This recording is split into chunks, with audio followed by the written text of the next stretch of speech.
তাই দেখা গেল আপনার দাঁতের যন্ত্রণার জন্য আপনি কি ব্যবহার করবেন? হঠাৎ করে দাঁতের যন্ত্রণা হলে আপনি কি ব্যবহার করবেন? আপনি কিন্তু চিড়চিড়ে গাছ, এলাকা ভিত্তিক কিন্তু এক এক নাম, কোথাও চিড়চিড়ে গাছ, কোথাও আঁচলধরা গাছ, কোথাও আপাং গাছ নামে পরিচিত।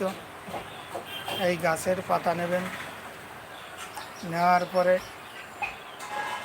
আপনি থেতো করে, রস করে, তুলোয় করে আপনার দাঁতের গর্তে লাগিয়ে দেবেন।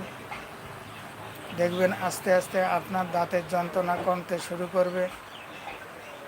এছাড়াও কিন্তু আপনি হাতিশুড়ির পাতার রস ব্যবহার করতে পারেন।